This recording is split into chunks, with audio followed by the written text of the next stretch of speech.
Hello and welcome to Talking TED with Jen. My name is Jen Espinosa-Goswami, and today's focus for our TED Talk review is Julian Treasure.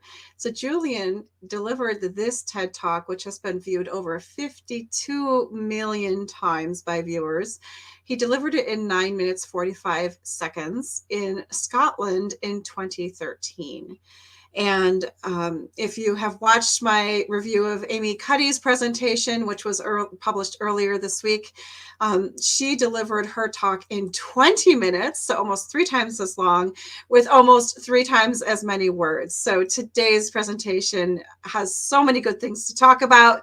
Before we do that, though, let's go through some warm-ups together.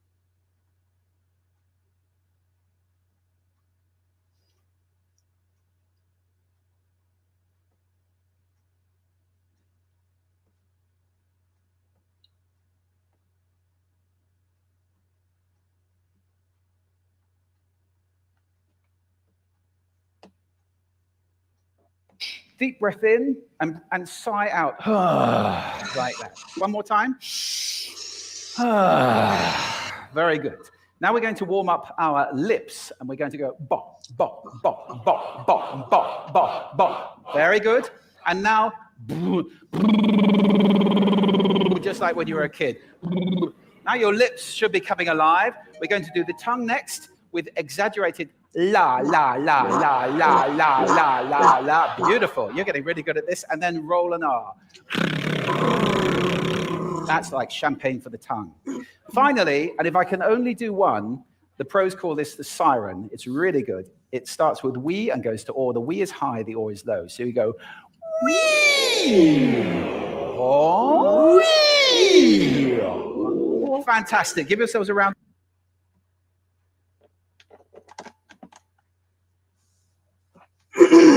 If you joined me for that little vocal warm-up, that was one of the demonstrations that Julian Treasure did many demonstrations of in his less than 10-minute TED Talk on how to speak so that people will listen.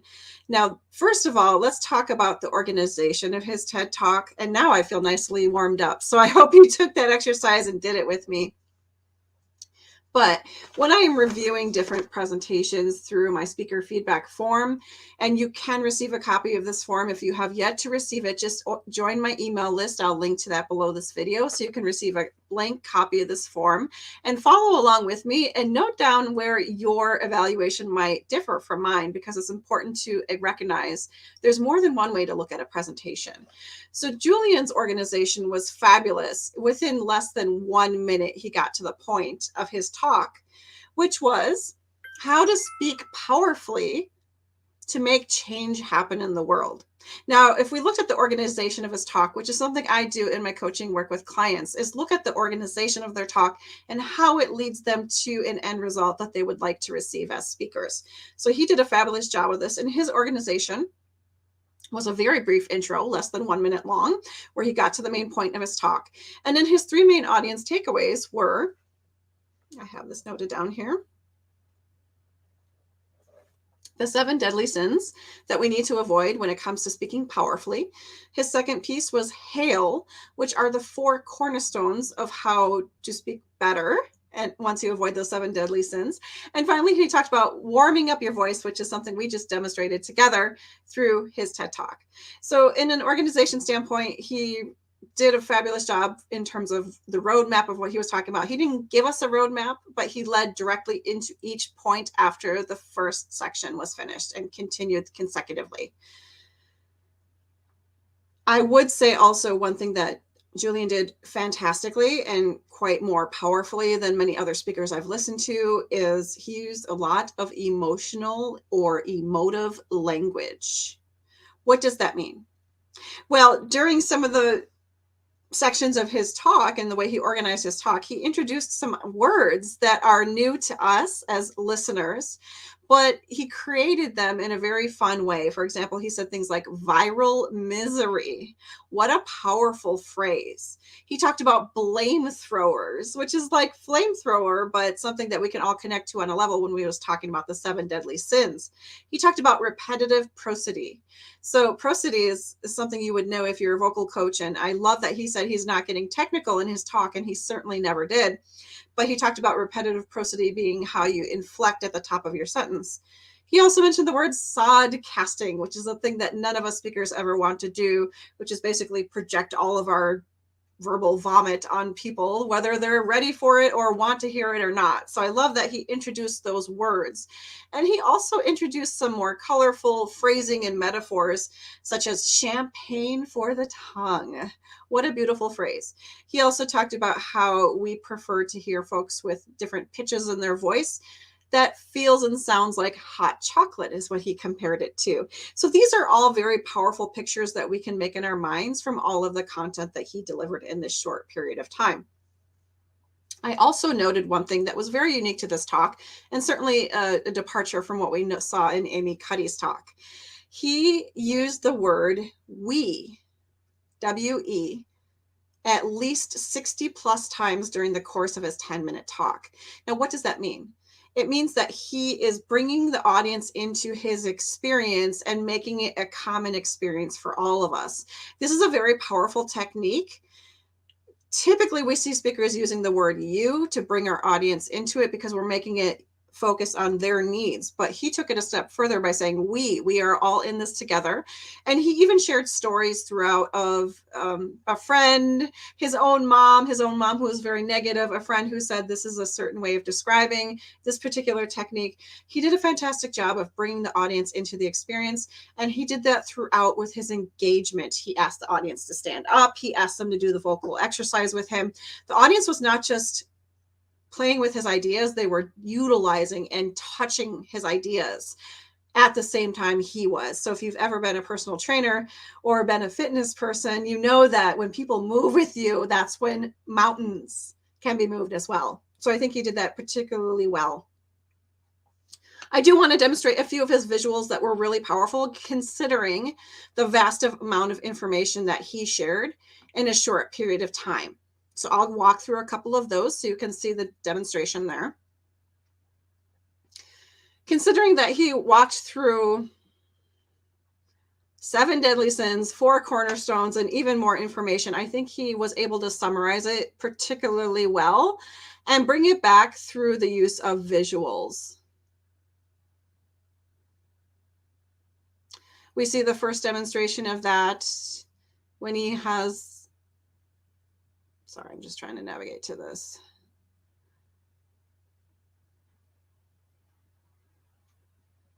He's talking about after my way and dogmatism. He brings up, he had a slide of the 7 deadly sins, which is what I'm trying to get to here in a summary. Yeah, so here you see that he has all of the 7 deadly sins on one slide and a stop around it. So you can see right away that those are the things to avoid. So that was at minute 225. And then he also had a single slide which summarized after he introduced the concept of hail. He then spelled it all out, gave you more detail there. And I love that he used yellow against a black background because that pops visually for us. And then lastly, he talked about the toolbox, which is our voice. The toolbox of our, we can use to warm up our instrument, our voice, which he's mentioned several times.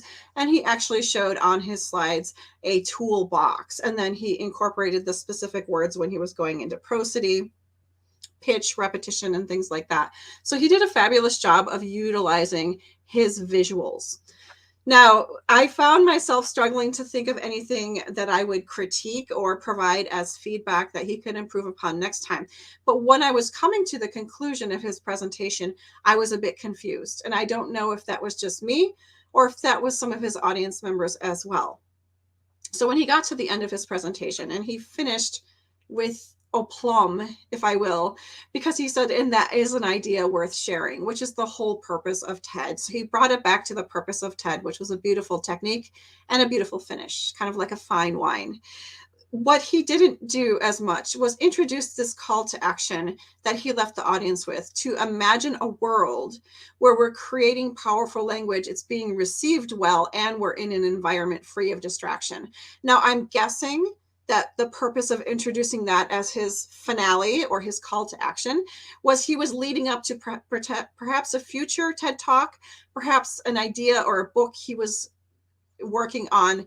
I think he was trying to shake up our thoughts about what currently exists and how to make it better. So his talk didn't necessarily lead to that. His talk was a bunch of value added content, but I don't know that it tied specifically and strongly into his call to action. So that would be a feedback I would provide to him. And there was another particular instance in his presentation that I will point out here as well, where he had an opportunity to pause dramatically. He did not pause dramatically, and perhaps this is just his style. I will say that people who have different style might present themselves differently, and that's okay. And that's part of, improving upon your technique and your speaking. But during a certain part of the presentation, when he was talking about the tools in our toolbox, he walked into your pace and how you can slow down. Let's listen together. Down, to emphasize. And at the end of that, of course, is our old friend, silence. There's nothing wrong with a bit of silence in a talk, is there? We don't have to fill it with ums and ahs. It can be very powerful.